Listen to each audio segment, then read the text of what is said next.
15 septembre 1935. Il y a à peine un an qu'Adolf Hitler est en possession de la totalité des pouvoirs en Allemagne. À Nuremberg, le congrès du parti nazi est baptisé Triomphe de la volonté. Quoi que tu ordonnes, ô Führer, nous l'accomplirons, psalmodient des dizaines de milliers de nazis rassemblés. Le fanatisme est la seule forme de volonté qui puisse être insufflée aux faibles et aux timides, écrivait Friedrich Nietzsche. Le hurlement remplace désormais la parole, le verbe aboie et règne. Ganz Deutschland erfasste. Überall herrscht seit einem Jahr Regen. Und für den deutschen Eck die Reinheit seiner Rasse hält. Deutschland, wie Deutschland, nicht zu uns gehört. Juden ist uns verschrieben und verfallen mit Leib.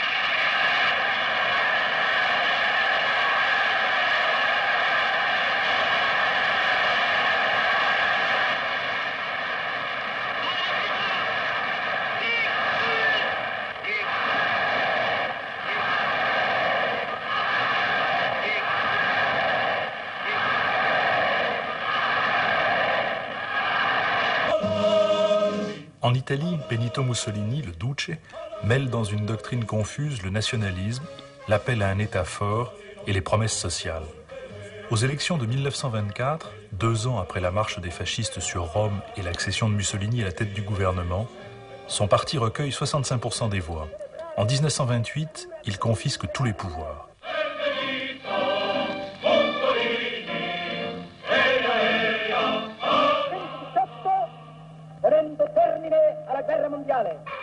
Beaucoup des batailles économiques livrées par Mussolini sont gagnées. La lire se redresse, le pays triple sa production d'électricité et devient autosuffisant en blé. Parallèlement, une législation sociale instaure les 40 heures hebdomadaires de travail et développe les assurances sociales. Mussolini fixe au pays l'objectif de passer de 38 millions d'habitants à 60 millions en 20 ans. En fait, le taux de natalité ne cessera de chuter. Quant à la lente élévation du niveau de vie, elle ne résistera pas à la crise de 1929.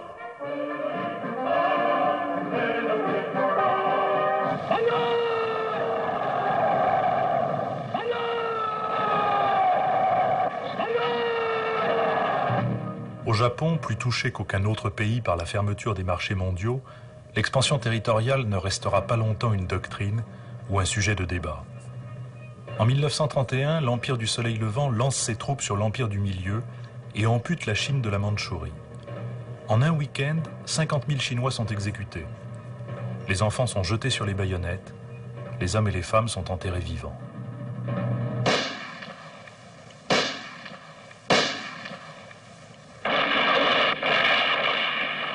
La victoire militaire des Alliés en 1918 cache une guerre perdue pour toute l'Europe. L'économiste anglais John Keynes a écrit du traité de Versailles qu'il instaurait une paix carthaginoise, édifiée sur l'hypocrisie, et qu'il constituait un défi à la justice, à la pitié et au bon sens.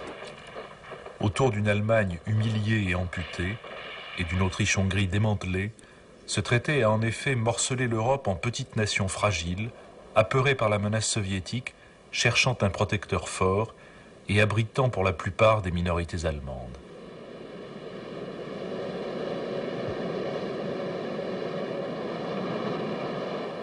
Paul von Hindenburg, maréchal d'un autre âge et chef d'État de rencontre, donne l'illusion de la grandeur et de l'ordre à un pays qui, comme toute l'Europe, est secoué par les conflits entre extrémismes et plus que toute l'Europe, assommé par la crise.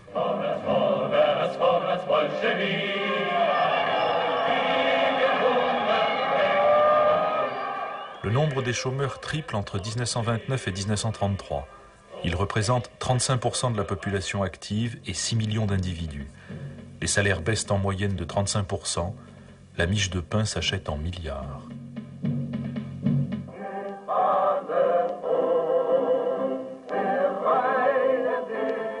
Hitler et ses sections d'assaut, les SA, conquièrent en Bavière une influence croissante.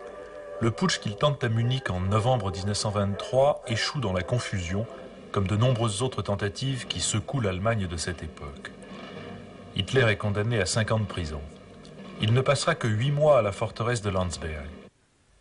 En prison, il écrira Mein Kampf, un livre dont un historien anglais a écrit qu'il fait songer à une monstrueuse statue barbare expression d'une force gigantesque et d'un esprit sauvage qui se dressent au milieu de détritus de tout le déchet intellectuel des siècles passés. En 1926, le mouvement nazi rassemble 27 000 adhérents.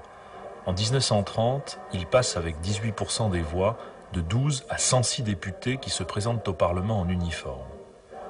Aux élections présidentielles de 1932, Hitler recueille 30% des voix. Aux législatives qui suivent, les nazis représentent 37% de l'électorat. La faiblesse et les divisions des partis de droite et du centre-droit font du parti nazi le pivot d'une majorité nouvelle. Le 30 janvier 1933, Hitler est nommé chancelier par Hindenburg. Quelques mois plus tôt, le vieux maréchal jurait qu'il ne ferait même pas du leader nazi un sous-secrétaire d'État au poste. À la veille des élections de mars 1933, le Reichstag, le Parlement, est incendié. On arrête un jeune homme marginal et faible d'esprit, van der Lubbe. Une commission internationale d'enquête établira que ce sont les partisans du nouveau chancelier Adolf Hitler qui sont les véritables responsables de l'incendie. Mais Hitler a déjà fait procéder à des arrestations massives d'opposants. Les nazis remportent les élections législatives avec 43% des voix. Les persécutions commencent et les camps de concentration s'ouvrent, et d'abord pour les Juifs.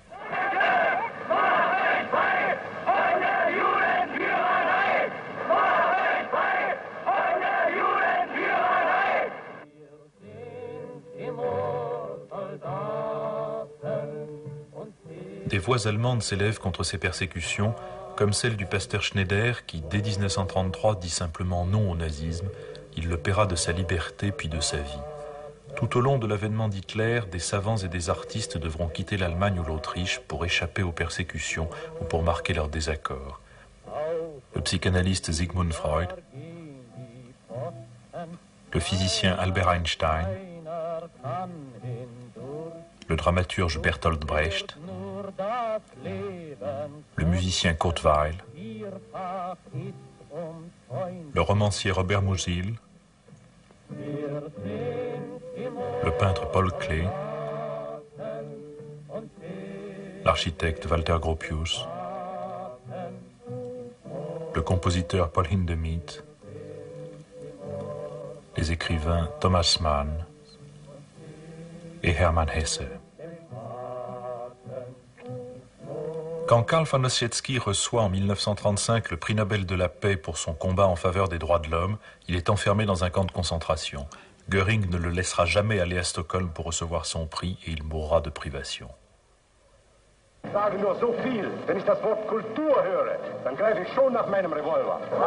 Quand j'entends le mot culture, déclare Baldur von Schirach, je sors mon revolver. Face à la brutalité des nazis et de leurs partisans, les partis de gauche restent plus préoccupés de leur lutte fratricide que du combat contre la dictature.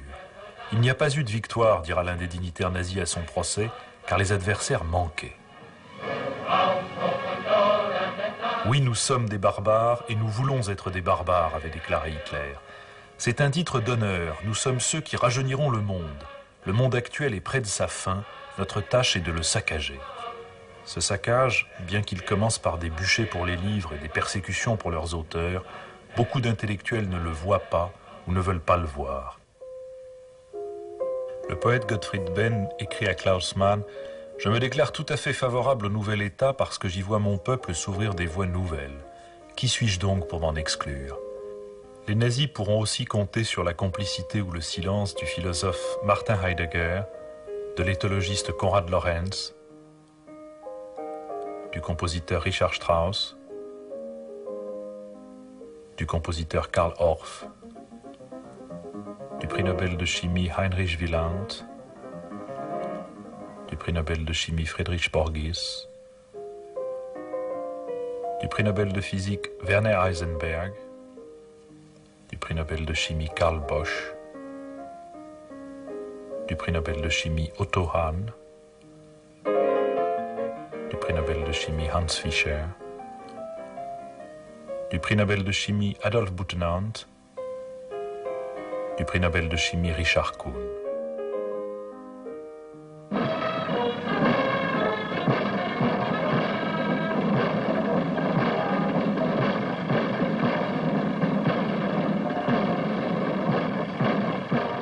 dès l'âge de 10 ans, les jeunesses du peuple et les jeunesses hitlériennes assurent l'organisation des loisirs des enfants et des adolescents et leur endoctrinement national-socialiste.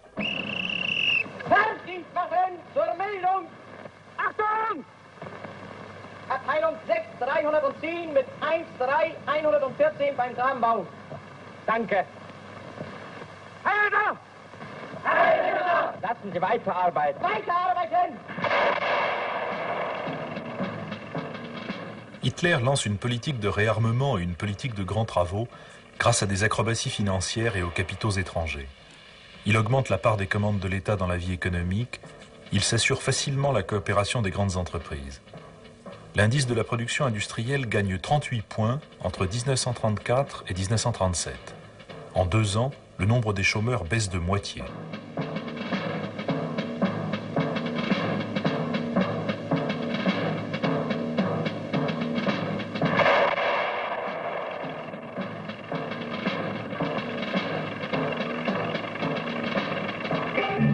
Dans ce contexte victorieux, l'impatience de Röhm et de ceux qui avec lui réclament une deuxième révolution et une armée populaire composée des SA et des SS conduit les généraux de la vieille armée allemande à menacer Hitler.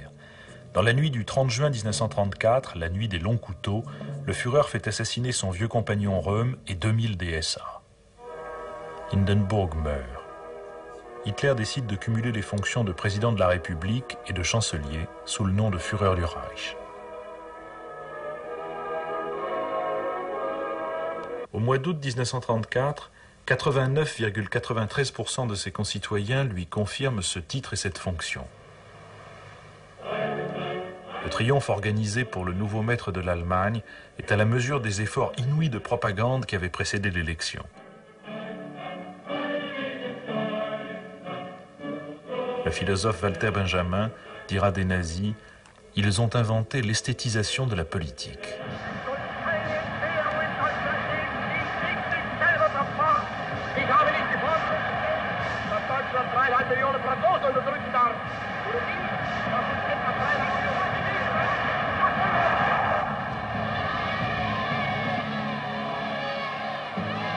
Désormais, et conformément à son programme, Hitler maîtrise entièrement une Allemagne qu'il peut lancer à la conquête de l'Europe.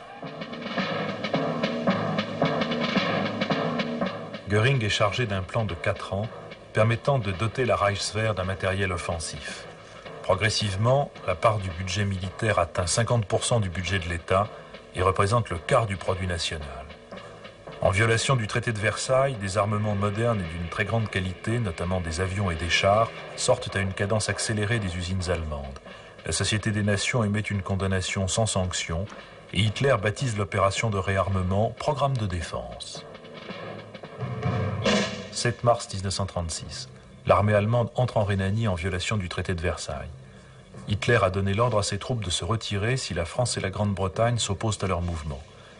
Mais les Alliés laissent passer l'occasion et la Société des Nations émet une protestation de pure forme. Fort de ce succès, Hitler provoque de nouvelles élections. Il obtient 99% des suffrages exprimés. Août 1936, les 11e Jeux Olympiques ouverts à Berlin sont l'occasion d'une formidable opération de relations publiques montée par Goebbels. Les panneaux antisémites sont retirés des rues. Lors de la cérémonie d'ouverture, des athlètes américains, autrichiens, bulgares, italiens et français saluent Hitler du salut nazi. Le président du Comité international olympique, Henri de Baillet-Latour, déclare « Les Jeux olympiques peuvent se dérouler ici sans aucune difficulté politique, dans une atmosphère de sympathie généreuse. »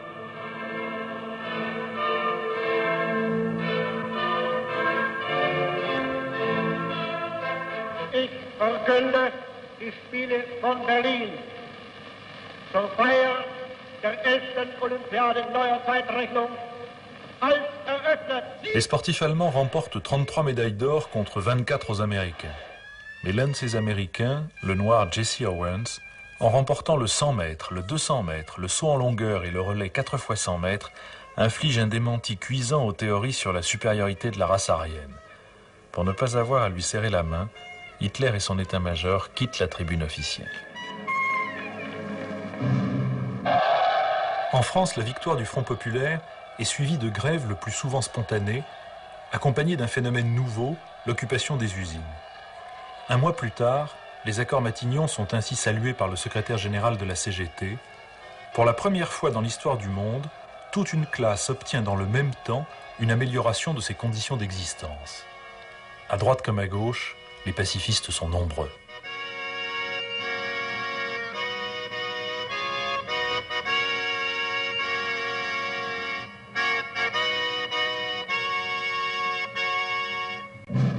Viva España! Viva España! Viva España! 18 juillet 1936. Les régiments marocains de l'armée espagnole, la Légion étrangère et les unités de Barcelone se soulèvent contre le gouvernement républicain. À l'initiative du gouvernement français, les pays européens proclament leur neutralité et décident d'un embargo sur les armes à destination de l'Espagne.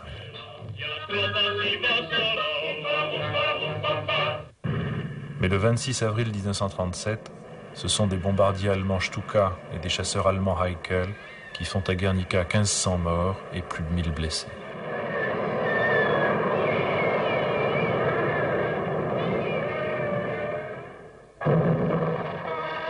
Septembre 1937.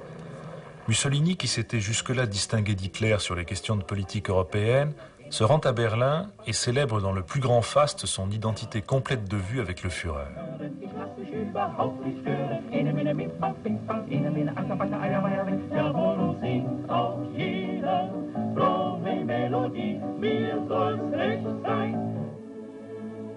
Pie XI, dans une encyclique intitulée « Dans ma poignante inquiétude », affirme la volonté de l'Église de défendre les droits fondamentaux et compare les concepts de race, d'État et de peuple à des idoles païennes.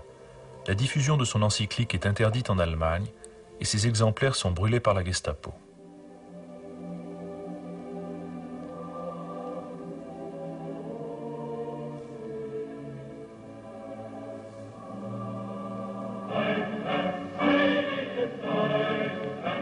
1938. Après 4 ans d'agitation nationale socialiste en Autriche, Hitler impose au chancelier Schuschnigg de prendre le leader nazi Seyss-Inquart comme ministre de l'Intérieur. Schuschnigg annonce un référendum. Hitler fait manœuvrer ses troupes vers la frontière autrichienne, exige et obtient la démission de Schuschnigg et la nomination de Seyss-Inquart comme chancelier. Celui-ci fait appel à l'aide du Führer et le 14 mars, Hitler entre à Vienne.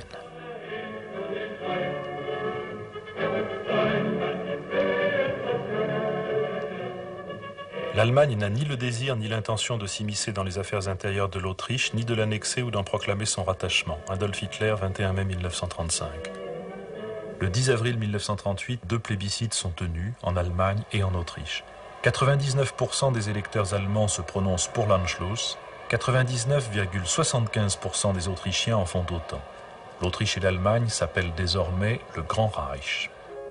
Malgré l'Anschluss et en dépit de ce que l'on peut savoir de la nature du régime, les ambassadeurs et les visiteurs qui se succèdent chez Hitler ne tarissent pas d'éloges sur son compte. Anthony Eden le décrit maître de lui et amical, Sir John Simon le qualifie d'interlocuteur remarquablement convaincant, un diplomate italien parle de dignité et de franchise amicale, l'historien Toynbee d'extraordinaire qualité de logique et de clarté.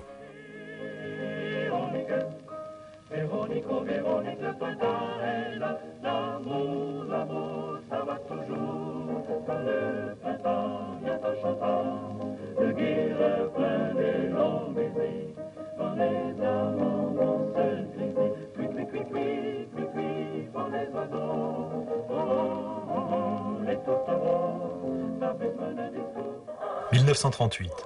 En Tchécoslovaquie, la question de la minorité allemande des Sudètes a pris une allure de plus en plus violente.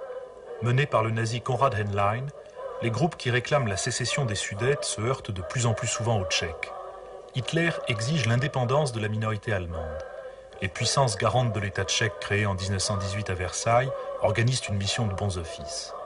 Le président Beneš propose aux Sudètes un statut particulier. Le 13 septembre, le parti allemand soutenu par Hitler rompt la négociation avec Beneš. Beneš proclame l'état d'urgence dans les territoires où se trouvent les populations allemandes. La Tchécoslovaquie possède l'armée la plus importante et la mieux équipée d'Europe centrale. Le 23, Beneš décrète la mobilisation générale. Le 26, les Anglais et les Français décrètent une mobilisation partielle. Le 27, le gouvernement allemand adresse un ultimatum au gouvernement tchèque. Le 30 septembre, au bord de la guerre, à l'initiative du Dutch, Hitler, Chamberlain, Daladier et Mussolini se retrouvent à Munich. Le sort de l'État tchécoslovaque ne suscite pas de très forte solidarité. Chamberlain avait déclaré à la BBC « N'est-ce pas une chose effroyable, fantastique, inouïe, qu'il nous faille creuser des tranchées et essayer des masques à gaz à cause d'une querelle dans un pays lointain entre des gens dont nous ne connaissons rien ?» La Pologne, quant à elle, a manifesté son intention de s'allier à l'Allemagne pour récupérer la région de Teschen. En France, Léon Daudet déclare « Je ne me battrai ni pour les Juifs, ni pour les francs-maçons de Prague ». Le journal Le Jour imprime « Va-t-on faire la guerre pour une question de procédure ?» et l'éclaireur de Nice « Tous les Tchécoslovaques du monde ne valent pas les os d'un petit soldat français ». Les nains de Prague vont apprendre ce que vaut le géant allemand, déclare Göring. Les provocateurs tchèques ont besoin d'une leçon, ils l'auront. Le 30 septembre, Hitler, Mussolini, Chamberlain et Daladier, en l'absence de tout représentant de la Tchécoslovaquie, signent un accord sur l'annexion des Sudètes par l'Allemagne. À 18 km de Munich, 15 000 hommes sont enfermés à Dachau. Parmi eux, l'ancien chancelier autrichien, Schuschnigg.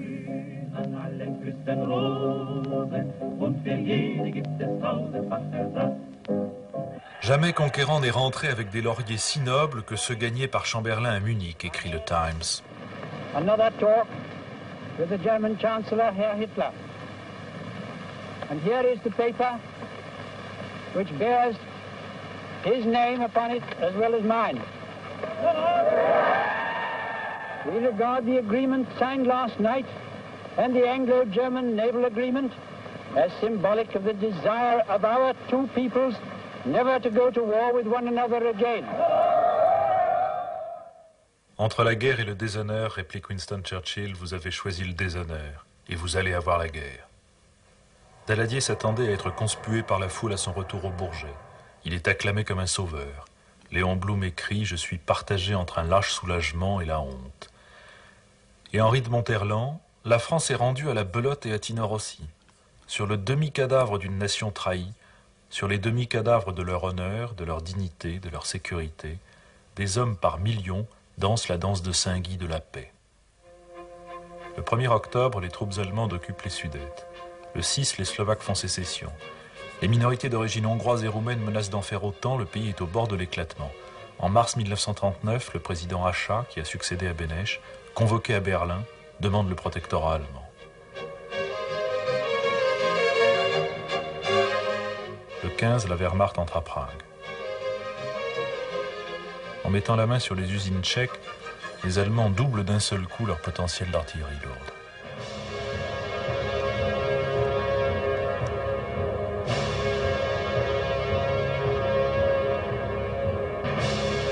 J'ai assuré et je répète ici que pour l'Allemagne, il n'y a plus de problèmes territoriaux. J'ai affirmé que je n'étais plus intéressé par les États tchèques et cela je le garantis. Adolf Hitler, 26 septembre 1938. Le général Fauché, chef de la mission militaire française à Prague, pour sauver l'honneur, envoie sa démission au ministre de la Guerre et demande la nationalité tchèque.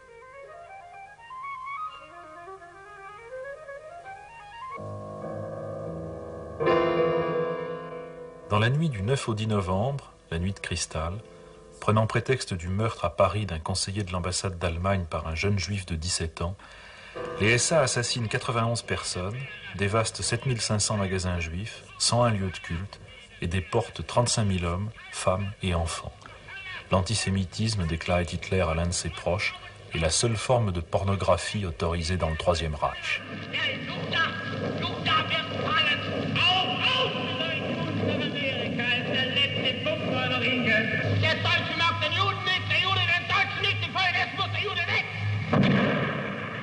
Les Juifs sont interdits dans les théâtres, les cinémas, les écoles, les chambres de commerce.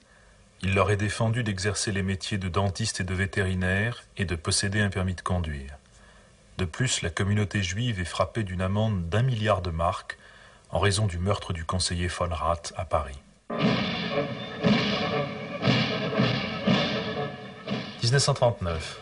Prodigue de déclarations pacifiques et apaisantes, Hitler n'en exhibe pas moins la puissance de sa nouvelle Wehrmacht devant les représentants civils et militaires des puissances occidentales, invité à un immense défilé organisé pour son anniversaire. La Rhénanie réoccupée, l'Autriche annexée, la Tchécoslovaquie démantelée puis conquise, la ville lituanienne de Memel annexée sans coup férir, ni la France ni l'Angleterre n'ont fait mine d'utiliser leur puissance militaire pour garantir leurs engagements. En France, selon l'ambassadeur Jean Chauvel, on était guerre militaire. Il suffisait pour s'en convaincre de se remettre à l'esprit que les premiers de la plus récente promotion de Saint-Cyr avaient choisi l'intendance. En Angleterre, Chamberlain caressait l'espoir d'une conférence de désarmement avant la fin de 1939.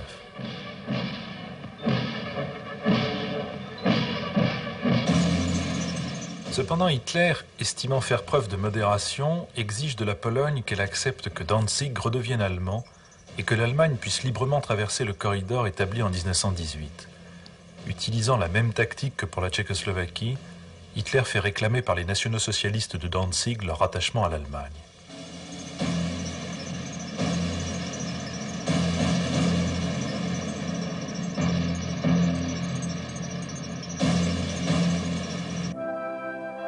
Le gouvernement polonais décrète la mobilisation générale. Beaucoup, notamment en Angleterre, considèrent son armée comme plus performante que l'armée russe. En fait, les troupes polonaises sont aussi vaillantes que mal équipées.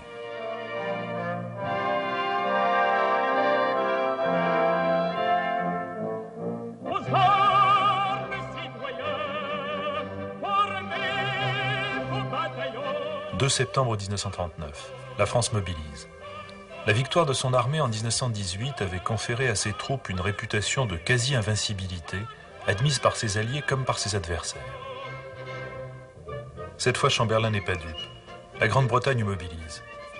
Mais si l'Empire britannique regroupe 450 millions d'habitants, son armée est peu importante et faiblement équipée en matériel moderne. Le président Roosevelt réclame le respect de l'indépendance de la Pologne. Hitler le rassure avec ironie, énumérant devant ses fidèles la liste des pays que l'Allemagne ne compte pas envahir, depuis le Royaume-Uni jusqu'à l'Égypte et la Palestine. Niederlande, Belgien, Großbritannien, Irland, Frankreich, Portugal, Spanien, die Schweiz, Liechtenstein, Luxemburg, Polen, Ungarn, Rumänien, Jugoslawien, Russland, Bulgarien, Türkei, Irak, Arabien, Syrien, Palästina, Ägypten.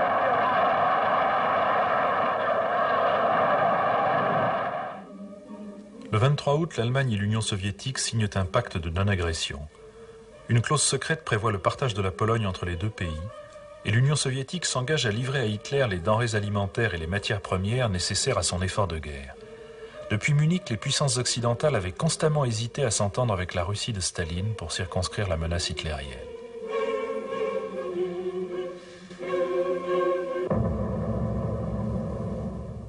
Le 1er septembre, à 5h30 du matin, 275 avions, 70 divisions allemandes, dont 6 blindés, 4 mécaniques, 4 motorisés, sont lancés sur la Pologne.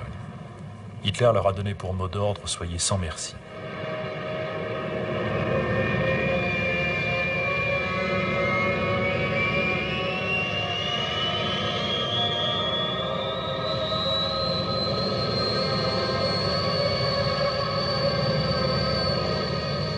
Attaque éclair, aérienne et blindée, bombardement intensif des villes et des populations civiles, telle est la guerre que conduit Hitler en Pologne.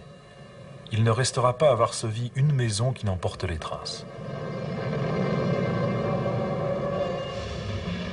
À l'ouest, l'Allemagne n'a laissé que 25 divisions de combat. En face, les Franco-Anglais disposent de 180 divisions. Et bien que le 3 septembre, l'Angleterre et la France aient déclaré la guerre à l'Allemagne, ces divisions resteront pratiquement l'arme au pied. Lorsqu'il évoquera ses journées devant ses juges, le maréchal Keitel dira « Nous avons eu chaud ».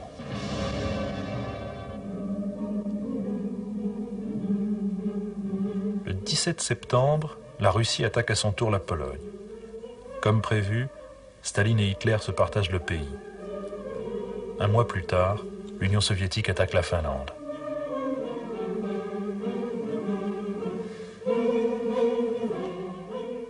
Au cours des mois difficiles de l'année écoulée, l'amitié entre l'Allemagne et la Pologne a été l'un des moments les plus prometteurs de la vie politique européenne.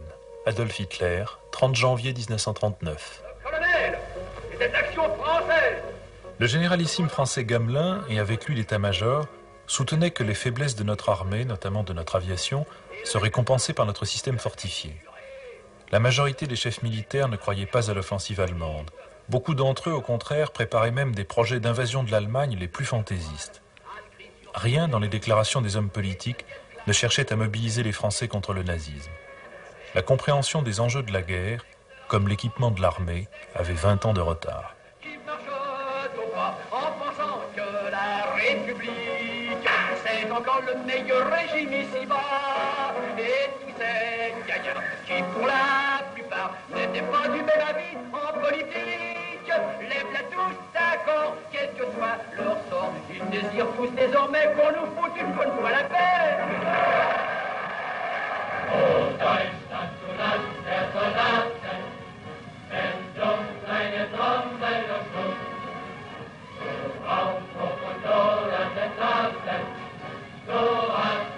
Pendant les 9 mois que dure la drôle de guerre, Hitler rapatrie ses troupes de Pologne et prépare une offensive.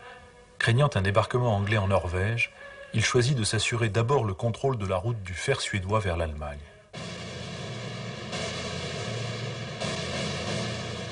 Le 9 avril, les troupes allemandes envahissent le Danemark et balaient l'armée danoise.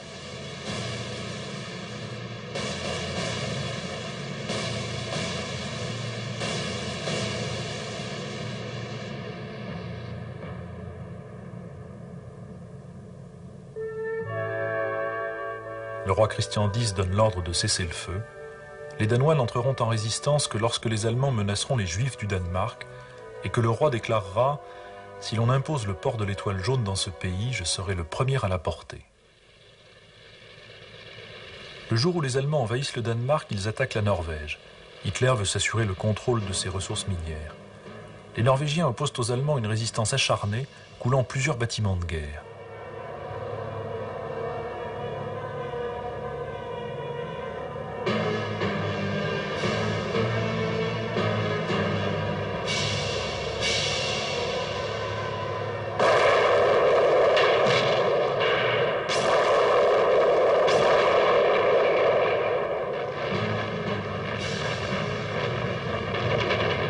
Le 15 avril, les troupes franco-britanniques débarquent à Narvik, au nord de la Norvège.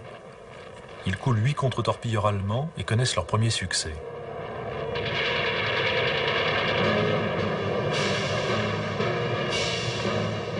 Le 22, les Alliés sont repoussés à Lillehammer. Narvik reste la seule tête de pont d'occupation franco-anglaise avant d'être évacuée quelques mois plus tard. Au contrôle du Danemark, l'Allemagne ajoute l'occupation de la Norvège. Un ancien ministre norvégien de la Défense et sympathisant nazi, Vidkun Quisling, prend la tête d'un gouvernement de collaboration. Son nom deviendra un symbole, puis une insulte, Quisling. Führer, ruft uns! Im Blitzkrieg hat die deutsche Wehrmacht Polen besiegt. Bomber und Jäger haben es hierbei größten Ruhm erworben. Auch heute gilt es wieder, das Gesetz des Handels zu bestimmen. Der Feind bedroht das Ruhrgebiet. Stolzen Tradition unserer Luftwaffe würdig. Wir haben den Auftrag, das Einfalltor zur Festung Holland aufzubrechen. Oh, Deutschland, du Land der Soldaten, wenn dumm deine Trommel der Schluss. So Aufbruch und Lodern des Taten, so hat es der Söhne genug. 10 mai 1940. À 5h35, l'offensive allemande est déclenchée simultanément contre la Hollande, la Belgique et le Luxembourg.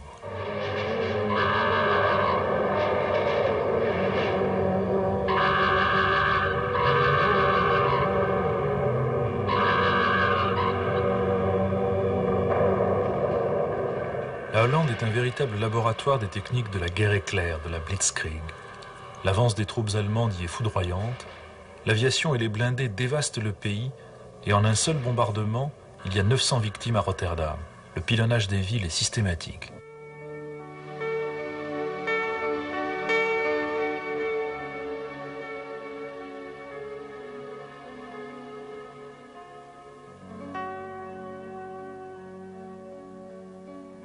Après 5 jours de résistance, l'armée hollandaise capitule. J'assure au gouvernement de la Belgique, de la Hollande et du Luxembourg que l'Allemagne ne violera pas la neutralité de ces pays. Adolf Hitler, 6 octobre 1939. Devenu Premier ministre d'un gouvernement d'union nationale le 10 mai 1940, Churchill promet à son pays de la sueur, du sang, des larmes et la victoire.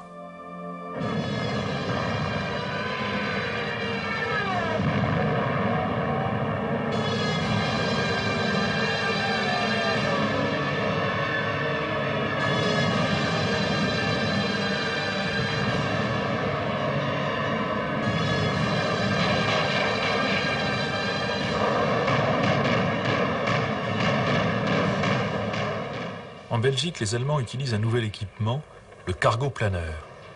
Il permet le franchissement par surprise du canal Albert, réputé infranchissable.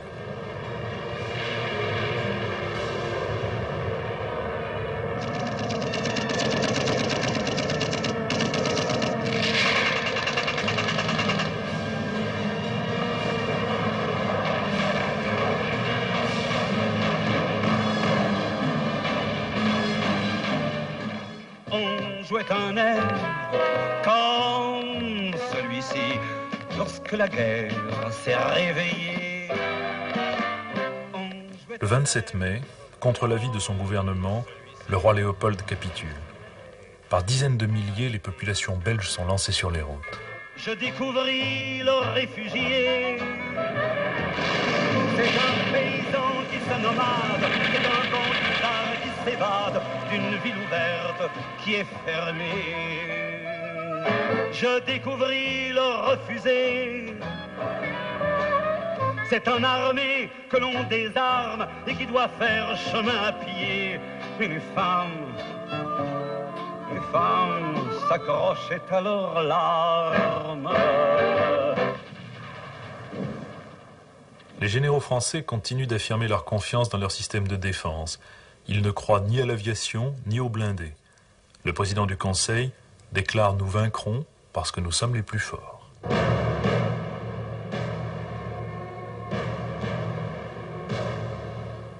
10 mai 1940, le général allemand Guderian, en lançant ses blindés à travers la forêt des Ardennes, réalisera ce qu'un expert anglais appellera l'un des plus beaux exemples de l'effet décisif d'une idée nouvelle appliquée par un exécutant dynamique.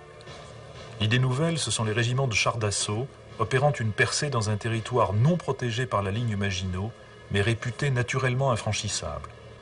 En quelques jours, avec l'aide de l'aviation, la percée devient une avenue.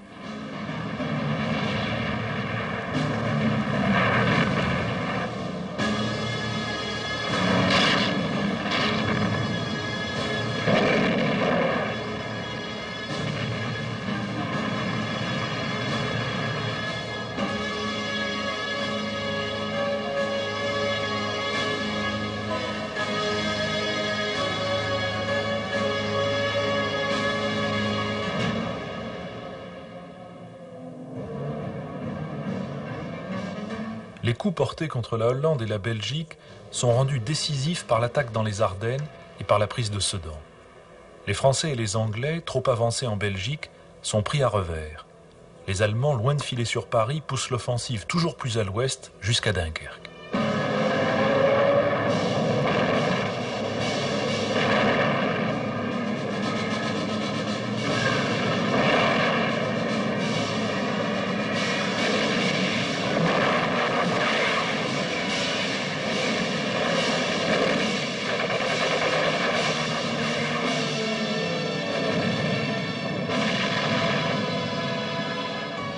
À la défaite matérielle, la rapidité d'action de l'armée allemande ajoute la défaite morale.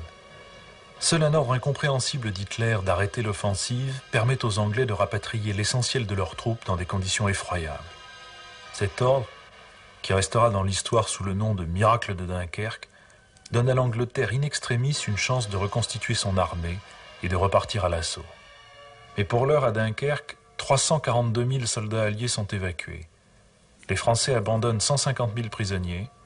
L'armée anglaise laisse sur place 2 000 canons et 500 000 tonnes d'équipement. Sur 48 000 soldats français évacués, 6 000 périssent en mer à cause des bombardements de la Luftwaffe. Dichiarazione di guerra agli ambasciatori di Gran Bretagna e di Francia.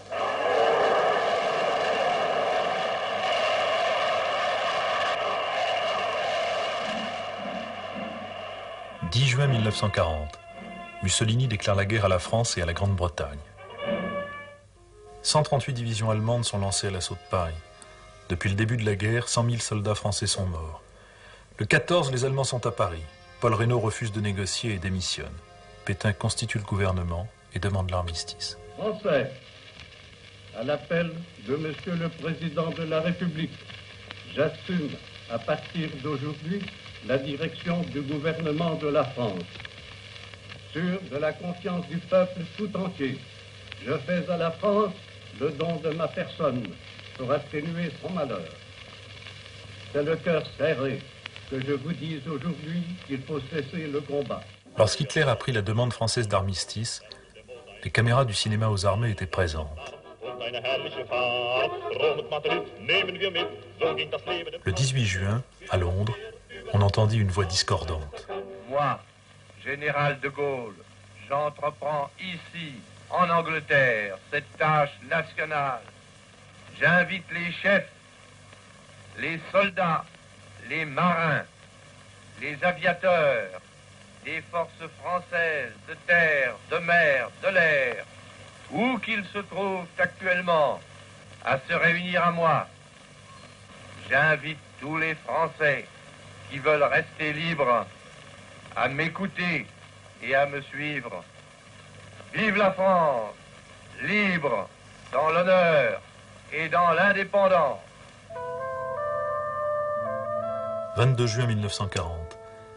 Pour effacer les traces de la défaite allemande de 1918, Hitler exige et obtient que l'armistice soit signé dans le wagon même où avait été signée la capitulation de son pays. On retira donc le wagon du musée où il était exposé et on l'achemina dans la clairière de Rotonde. Un drapeau nazi recouvrit le monument commémoratif, figurant un aigle allemand terrassé. Hitler arriva avec 2 heures de retard. Il se moqua de l'inscription parlant de l'orgueil criminel de l'Allemagne brisé en ce lieu. Dans le wagon, il prit la place qu'avait occupée le maréchal Foch en 1918.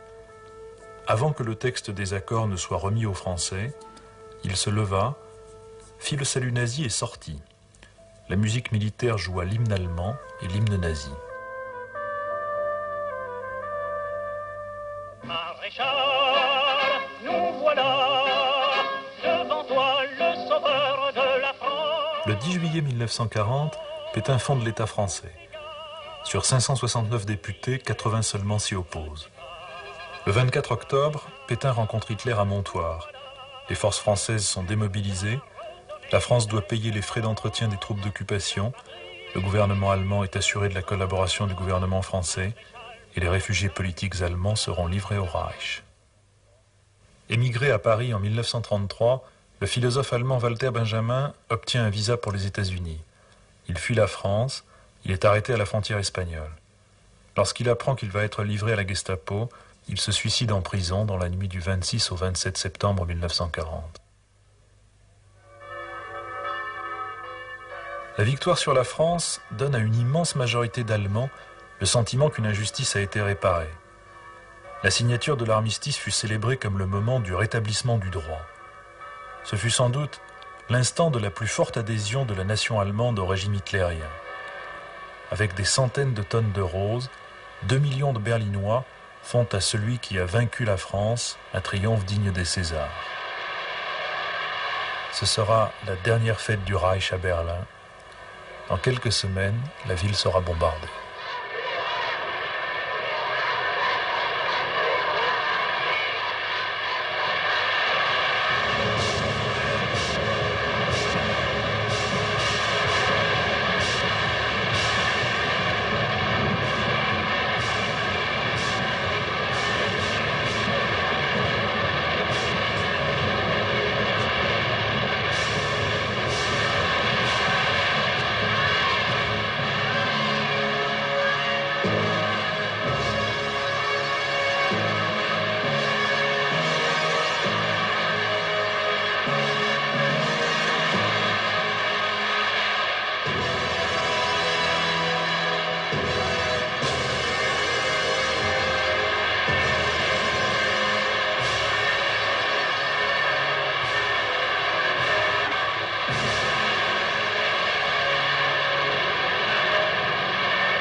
Septembre 1940. La France est occupée et coupée en deux par la ligne de démarcation. Les drapeaux français s'embarquent pour l'Afrique du Nord à Marseille.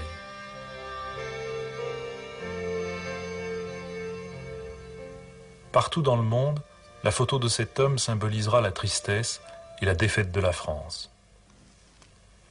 De cet homme-là, il ne reste que deux mauvais clichés. Il fut le premier Parisien à être fusillé par les Allemands. Il avait refusé de dénoncer des camarades pris dans une rixe avec des soldats ennemis. Il fut fusillé le 23 décembre 1940, 2 jours avant Noël. Il avait 28 ans. Il s'appelait Jacques Bonsergent.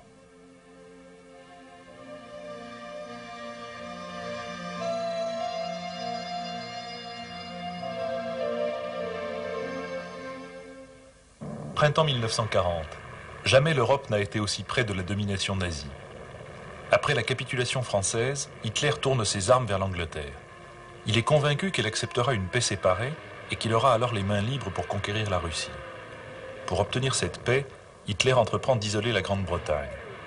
Les avions et les sous-marins allemands constituent une lourde menace pour le ravitaillement britannique.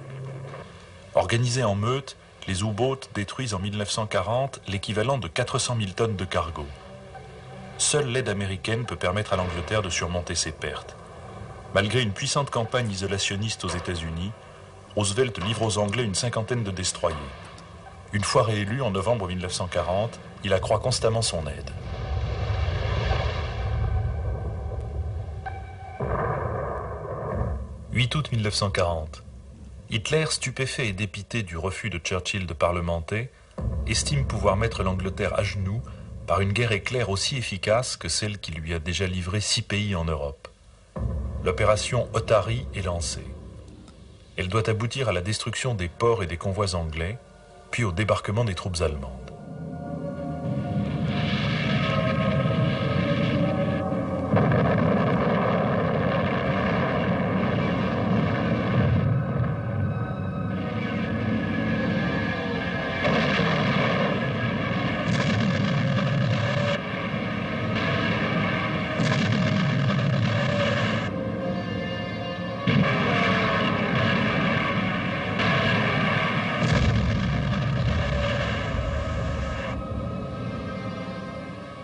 En se battant à 1 contre 2, en effectuant 4, voire parfois 5 missions par jour, l'aviation anglaise tient l'ennemi en échec.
Jamais dans l'histoire de l'humanité, dette aussi grande n'a été contractée par tant de millions d'êtres humains envers un si petit nombre d'hommes, déclare Winston Churchill. Le 15 août, 35 avions anglais sont abattus, mais 140 Allemands vont au tapis. Au total, les Britanniques perdront 915 appareils, mais les Allemands 1733. À ce rythme et en dépit des efforts extraordinaires de l'industrie aéronautique, l'aviation anglaise est au bord de l'épuisement quand, début septembre, les Allemands commettent l'erreur de changer de cible. Au lieu des aérodromes et des usines aéronautiques, c'est Londres qu'ils décident de bombarder. Pour éviter la chasse britannique, les bombardiers d'Hitler opèrent la nuit. Entre le 7 septembre et le 3 novembre, ils effectuent 57 bombardements, en moyenne 1 par nuit.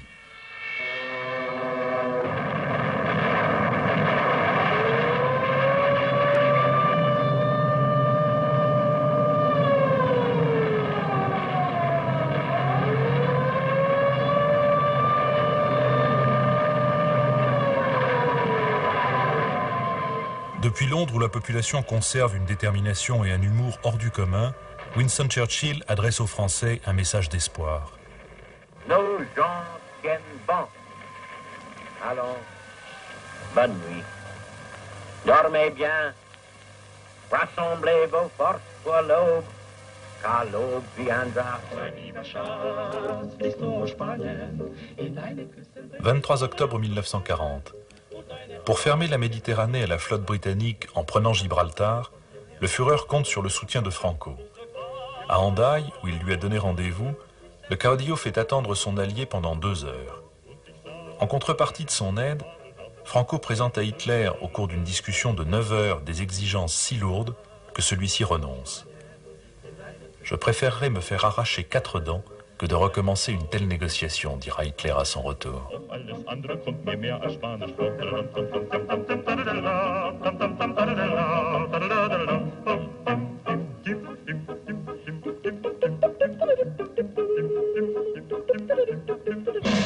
À la fin de la première année de guerre, Hitler occupe la Pologne, le Danemark, la Norvège, la Belgique, la Hollande et la France.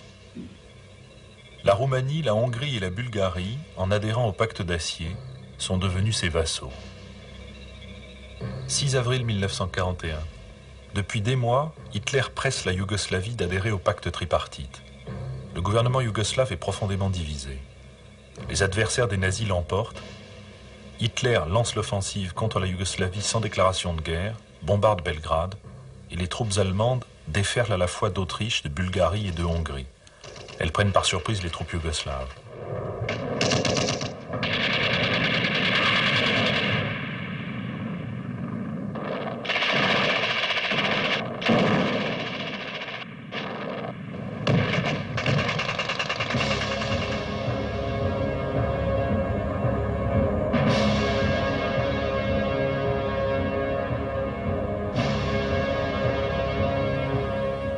Le 10 avril, le pays capitule. Octobre 1940. Mussolini, sans avertir son allié Hitler, attaque la Grèce à partir de l'Albanie conquise au mois d'avril 1939. Le président du Conseil grec appelle à l'aide les Anglais qui débarquent en Crète. Non seulement l'armée italienne est repoussée, mais les Grecs lui reprennent le contrôle d'une moitié de l'Albanie. Mussolini demande alors le renfort allemand.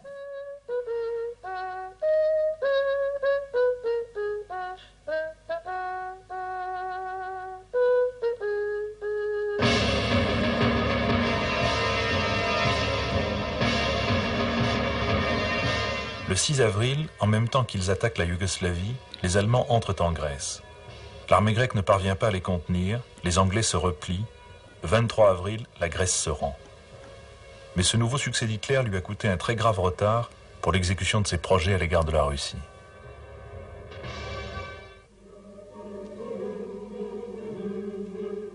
« 12 novembre 1940.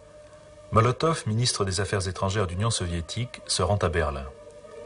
Hitler oscille entre son vieux rêve de faire de la Russie une nation d'esclaves de l'Allemagne et la possibilité de maintenir, au moins pour un certain temps, son alliance avec elle. Ribbentrop, le ministre des Affaires étrangères allemand, offre à Molotov d'adhérer au pacte Japon-Italie-Allemagne et de partager le monde avec ces 3 puissances. Molotov expose ses conditions. L'Union soviétique doit être assurée du renoncement du Japon à ses concessions minières et pétrolières de Sakhaline. Les Russes doivent pouvoir installer des bases militaires en Bulgarie et en Turquie. Hitler propose à l'Union soviétique, en guise de hors-d'œuvre, de s'emparer des possessions anglaises de l'océan Indien. Les négociations se passent dans un climat exécrable. Le Führer a perdu sa vieille habileté de négociateur où alternait la séduction, les envolées lyriques, les raisonnements tortueux et les menaces. Hitler ne montre plus que de la morgue, du dédain, de la violence à peine contenue.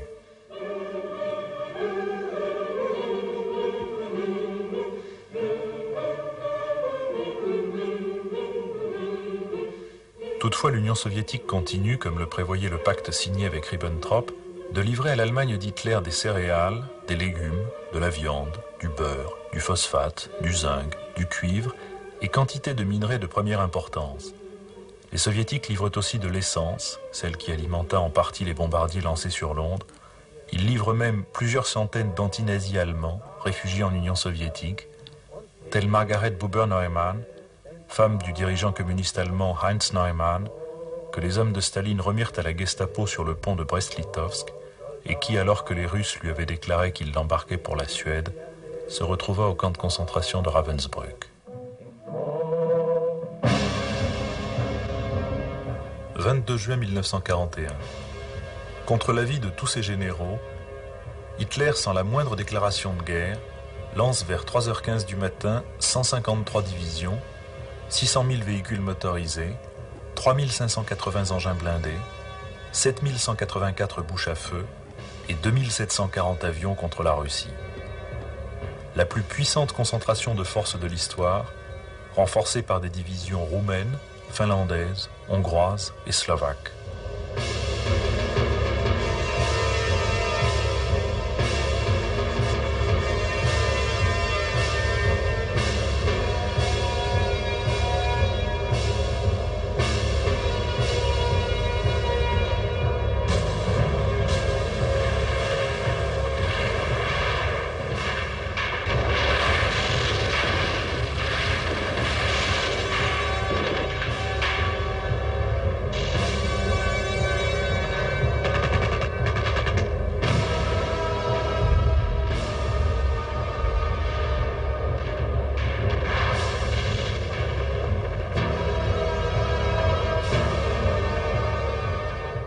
L'Armée rouge résiste malgré son impréparation et sa désorganisation, et malgré la surprise d'une attaque à laquelle Staline n'a pas voulu croire, en dépit des avertissements de Churchill. Mais les grosses divisions soviétiques sont encerclées et écrasées, selon la tactique élaborée par le général Manstein. En 4 mois, les Allemands font 3 millions de prisonniers.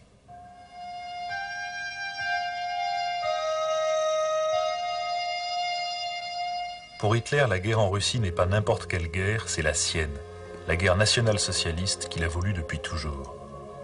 Rien ne pourra éviter, disait-il en 1935, le combat décisif entre l'esprit allemand et l'esprit panslaviste, entre la race et la masse.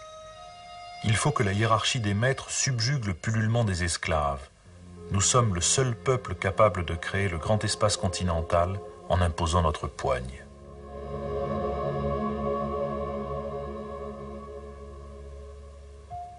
Ainsi s'impose à nous le devoir de dépeupler, comme nous avons celui de cultiver méthodiquement l'accroissement de la population allemande. Vous allez me demander ce que signifie dépeuplement et si j'ai l'intention de supprimer des nations entières. Eh bien oui, c'est à peu près cela. La nature est cruelle, nous avons donc le droit de l'être aussi.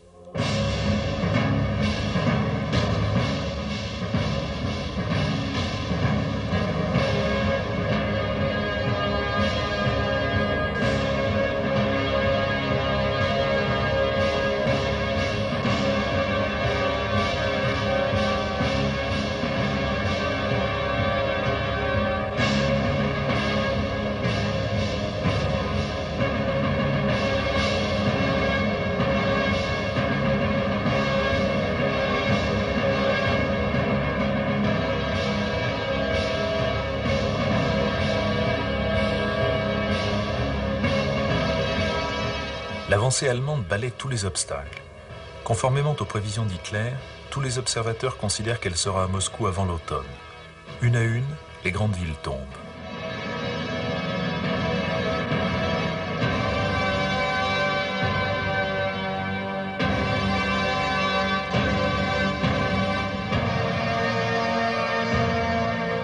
L'avancée allemande stupéfie et désoriente les Russes. Après un silence de plus d'une semaine, Staline s'adresse à eux. Il ne les appelle plus camarades, mais amis et frères. Il leur parle de la lutte victorieuse de leurs ancêtres contre Napoléon. Il leur demande de résister à Hitler, comme jadis à l'empereur des Français.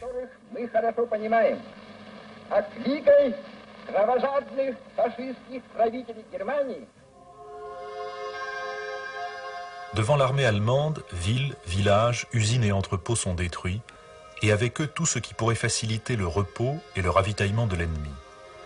Des poignées de partisans russes se déchaînent pour empêcher les communications des troupes allemandes et rendre leurs arrières de moins en moins sûres. Hitler décide de lancer à la fois ses armées sur Leningrad et la Crimée pour des raisons économiques et sur Moscou pour une raison militaire et politique. Pourtant déjà, un général allemand écrivait dans son journal « Les espaces semblaient infinis, les horizons nébuleux. Les bonnes routes étaient rares et les mauvais chemins nombreux. Le civil russe était rude, le soldat russe plus rude encore.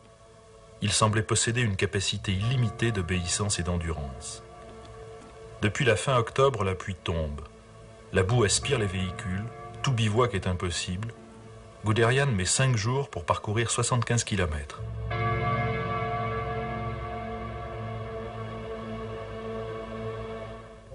Hitler s'est refusé à préparer une offensive d'hiver. Avec le froid et la neige, il n'arrive plus de l'arrière que du pain. Il n'y a presque plus de carburant, pas de glycérine pour les radiateurs, il fait moins 40 degrés. Hitler refuse de se rendre sur place. Comme l'écrit un observateur, pour conjurer la campagne d'hiver, le Führer a refusé de distribuer des vêtements d'hiver. Pour abolir la boue, la neige, les mauvais chemins, l'usure des blindés et des souliers, il refuse d'aller y voir. Le 6 décembre, Guderian informe Hitler qu'il évacue. Il est à 22 km de Moscou, à Yasnaya Poliana, devant la maison de l'auteur de Guerre et Paix, le comte Alexis Tolstoï.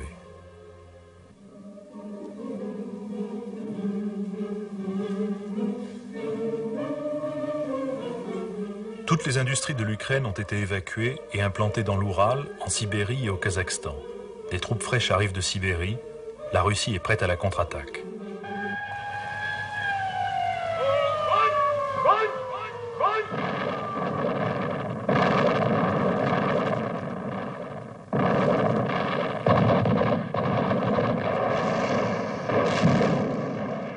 À la veille d'attaquer l'Union soviétique, Hitler avait déclaré « Il me semble que je vais ouvrir une porte donnant sur une pièce obscure et encore jamais vue, sans savoir ce que je vais trouver derrière elle. »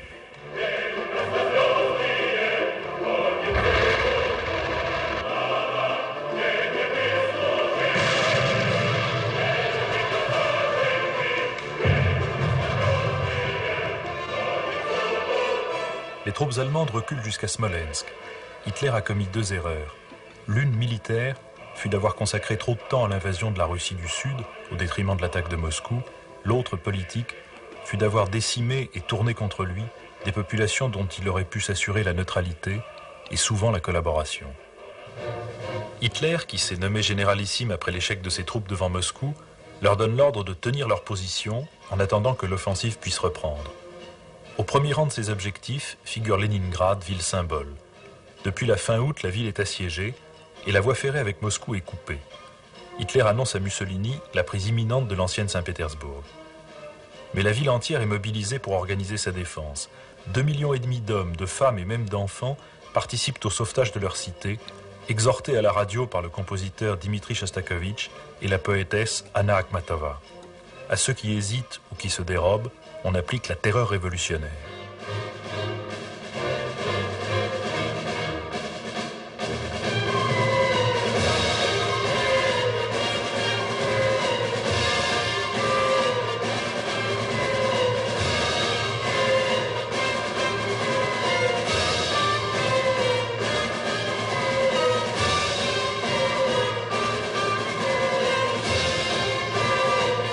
La ville est bombardée jour et nuit.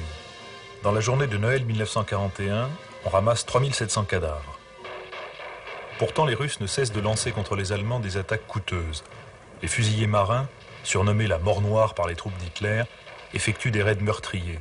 190 000 combattants allemands périront devant Leningrad ou dans Leningrad, défendus rue par rue, maison par maison.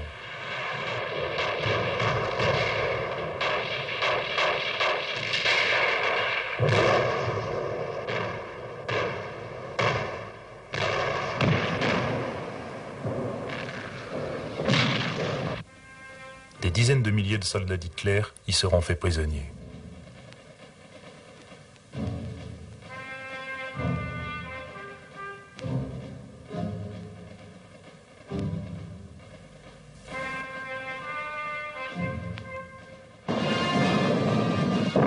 Hitler fait alors entourer la ville d'une ceinture de canons Krupp, Skoda et Schneider, capables d'une puissance de feu inconnue jusqu'alors.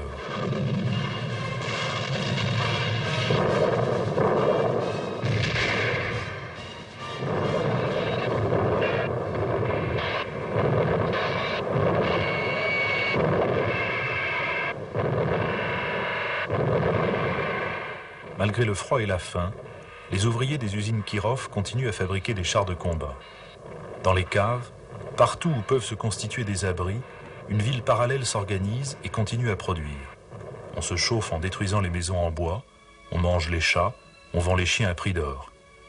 On meurt sous les bombes ou les mitrailleuses des avions allemands en faisant la queue devant les magasins d'alimentation, mais des usines fantômes et des ateliers dispersés parviennent à fonctionner 24 heures par jour. Ce n'est pas Leningrad qui a peur de la mort, proclame un slogan, c'est la mort qui a peur de Leningrad. Ceux qui ne travaillent pas reçoivent 200 grammes de pain par jour et 400 grammes de viande par mois. On mange de la sueur et de l'écorce de sapin. On compte 6000 morts par jour. On creuse la glace pour puiser de l'eau, on mange les corbeaux du lac Ladoga, on déblaye les rues des ordures et des cadavres dont la neige recouvrira l'État.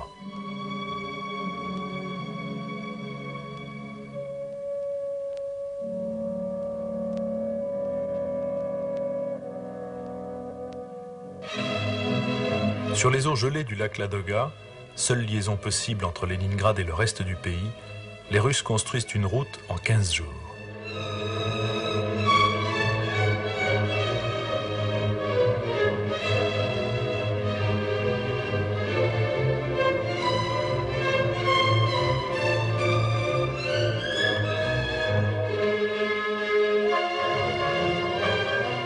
Nuit et jour, les camions parcourent les 160 km de cette route.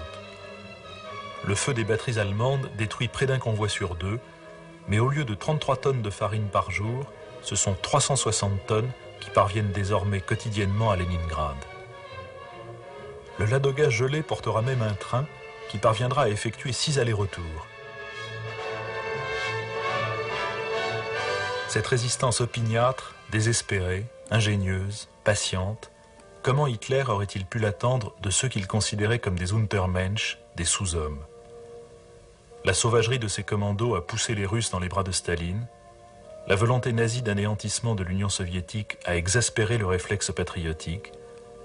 Le stratège Hitler, aux intuitions géniales, a été paralysé et aveuglé par l'idéologue Hitler. Les combattants affamés de Leningrad commencent à croire qu'ils survivront à l'hiver. La radio demande des volontaires pour constituer un orchestre. À Tokyo, le prince Konoye, premier ministre modéré proche de l'empereur, doit céder la place au représentant des militaires, le général Tojo. Les réserves pétrolières japonaises s'effondrent. Le gouvernement Tojo exige du président Roosevelt qu'il lève l'embargo sur le pétrole américain et qu'il renonce à soutenir Chiang Kai-shek. Pendant que les émissaires japonais sont reçus à Washington, l'amiral Yamamoto, commandant en chef de l'une des flottes les plus modernes du monde, avance dans le Pacifique en direction de Pearl Harbor et de ses bases américaines. 6 décembre 1941, Roosevelt confirme son refus de lever l'embargo et lance un appel à l'empereur Hirohito pour empêcher la mort et la destruction d'étendre leur empire sur le monde. Il propose un plan de paix. 7 décembre 1941. À 13h, heure de Washington, les émissaires japonais sont attendus au département d'État pour discuter le plan de paix. À 13h05, heure de Washington, les chasseurs et les bombardiers japonais sont lancés sur l'île de Pearl Harbor.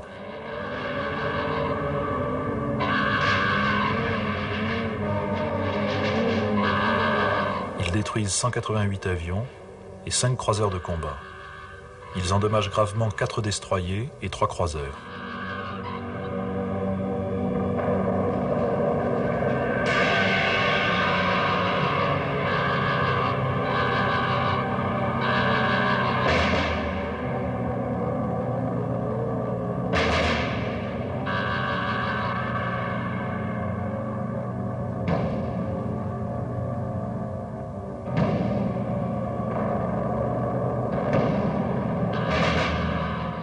Le lendemain de l'attaque de Pearl Harbor, le président Roosevelt se présente devant le Congrès des États-Unis. December 7, 1941, a date which will live in infamy. The United States of America was suddenly and deliberately attacked by naval and air forces of the Empire of Japan. Yesterday, The Japanese government also launched an attack against Malaya. Last night, Japanese forces attacked Hong Kong. Last night, Japanese forces attacked Guam. Last night, Japanese forces attacked the Philippine Islands. Last night, the Japanese attacked Wake Island. And this morning, the Japanese attacked Midway Island. I ask that the Congress declare that since the unprovoked and dastardly attack by Japan on Sunday, December 7th, 1941, a state of war has existed between the United States and the Japanese Empire.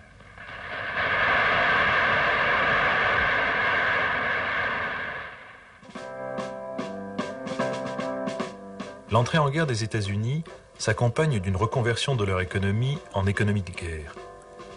Les dépenses militaires passent de 5 milliards de dollars en 1939 à 49 milliards de dollars en 1942. La construction navale de 1 million de tonnes en 1940 à 7 millions en 1942. 346 chars sont produits en 1940, 24 997 en 1942. 2141 avions sortent des usines en 1940, 47 836 2 ans plus tard. Près d'un cinquième de cette production est envoyé aux Alliés, soviétiques compris.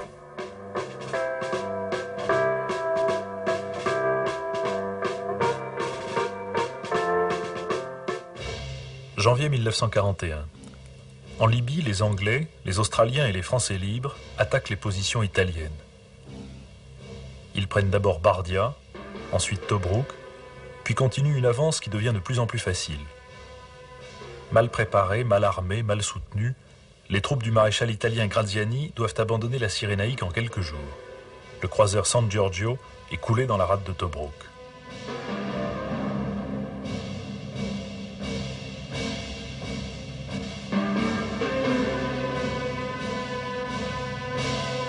L'empire africain de Mussolini, déjà amputé par la reconquête de la Somalie et de l'Éthiopie, se réduit comme une peau de chagrin.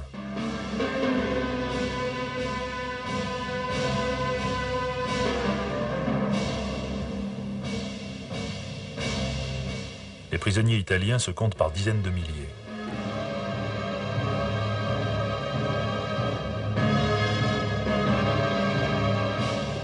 Paradoxalement, les Anglais et leurs alliés semblent ne pas savoir que faire de ce succès qui les a surpris. Le 6 février 1941, le général Rommel traverse la Méditerranée en bombardant Malte et la Crète pour voler au secours des Italiens. Rommel est célèbre dans l'armée allemande pour son esprit d'initiative.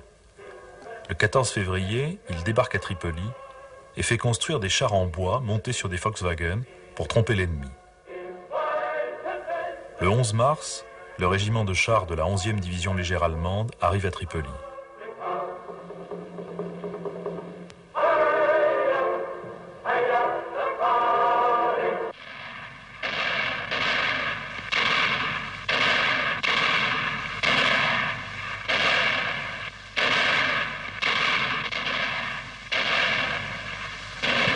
Par petits coups, comme pour tâter l'adversaire, Rommel amorce une progression qui ne rencontre aucun obstacle sérieux.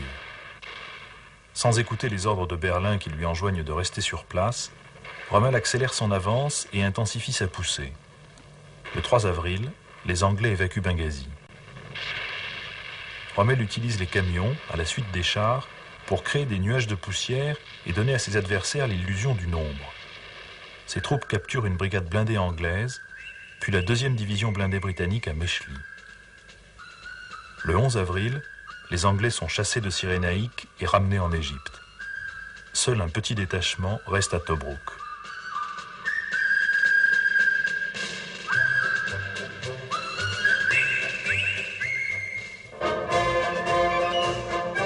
Novembre 1941, les Anglais contre-attaquent.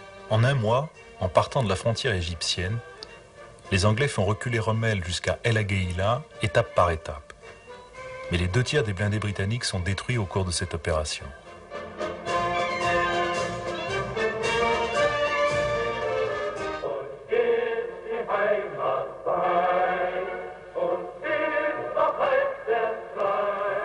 mai 1942, Rommel contre-attaque à son tour.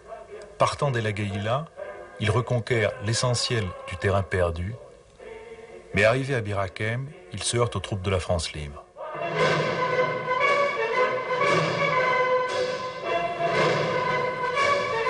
Le général Koenig a reçu consigne de tenir ce point d'appui.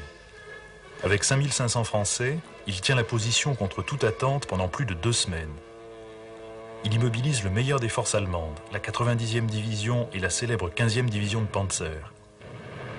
Cette résistance permet aux Alliés de se retirer dans de bonnes conditions, épuise les troupes allemandes et contrarie leur offensive vers Tobrouk, qui devait les conduire ensuite en Égypte pour la possession du canal de Suez. Le 10 juin, les Français doivent cependant abandonner Bir Hakeim. Ils laissent derrière eux 500 blessés et plus de 1000 morts.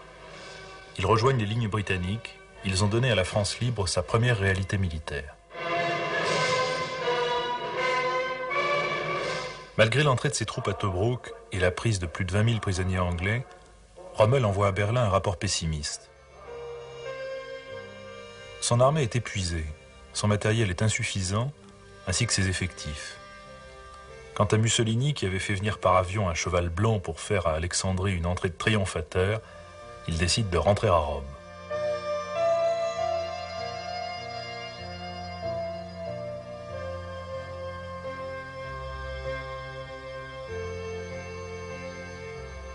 Hitler intime à Rommel l'ordre de tenir et lui refuse les moyens qu'il demande.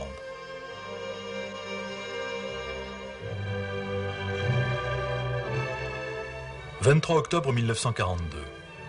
Churchill donne à la 8e armée anglaise un nouveau commandant en chef, le général Montgomery, esprit non conformiste, aussi connu parmi ses pairs pour ses facultés d'initiative que Rommel peut l'être dans l'armée allemande pour les siennes. Le nouveau commandant a un mot d'ordre, on ne recule plus.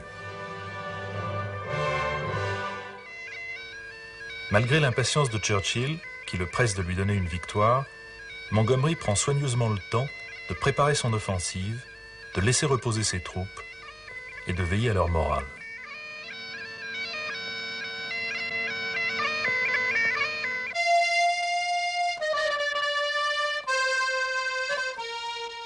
La supériorité britannique est très forte, tant en chars qu'en avions. Le nouveau chef de la 8e armée a décidé de rompre avec la tactique suivie par ses prédécesseurs. Il n'attaquera pas de front les blindés ennemis, il ne dispersera pas ses propres chars. Pour la première fois, Rommel est en face d'un adversaire aussi rusé, aussi inattendu et surtout aussi mobile que lui.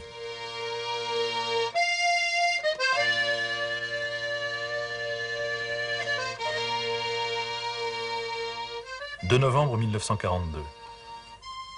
Montgomery déclenche l'offensive. Ses troupes tiennent solidement leur position à El Alamein et Montgomery a décidé d'une attaque de nuit pour gêner le tir allemand, mais par une nuit de pleine lune pour pouvoir ouvrir des passages dans les champs de mines.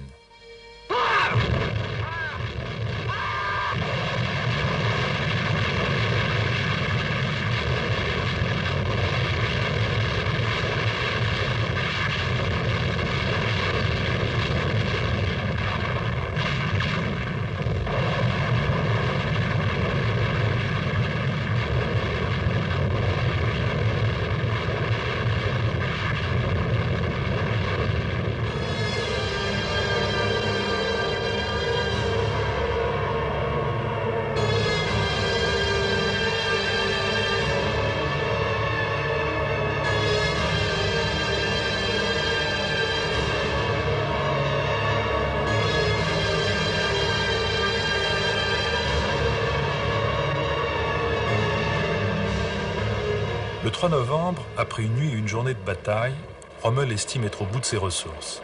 Il ordonne la retraite. Mais un peu plus tard, le même jour, un ordre formel d'Hitler lui enjoint de tenir la position d'El Alamein. Rommel arrête la retraite de ses troupes et rappelle celles qui sont déjà en route. Le 5 novembre, les Anglais amorcent l'encerclement des troupes allemandes et italiennes. Rommel parvient à s'esquiver vers l'ouest. Dans les jours qui suivent, malgré l'ordre d'Hitler, il se replie à 800 km de la nouvelle base anglaise, Benghazi. Il ne dispose plus que de 5000 combattants allemands, 2500 Italiens, 11 chars allemands, 35 canons anti-chars et 65 canons de campagne.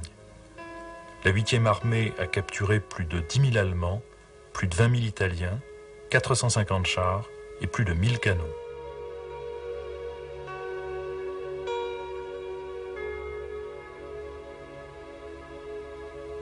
Après son repli, Rommel partit pour l'Allemagne, tentait de convaincre Hitler d'évacuer l'Afrique du Nord. Hitler entra dans une violente colère et refusa de l'écouter. Je commençais de m'apercevoir, écrit Rommel dans son journal, qu'Adolf Hitler refusait simplement de voir les choses comme elles étaient et qu'il réagissait émotionnellement contre ce que son intelligence aurait dû lui montrer comme juste. 13 février 1942. L'écrivain autrichien Stefan Zweig, exilé au Brésil, se donne la mort. Il vient de lire dans les journaux que dans le quartier juif de Vienne, les autorités ont fait couper le gaz en raison du taux trop élevé des suicides.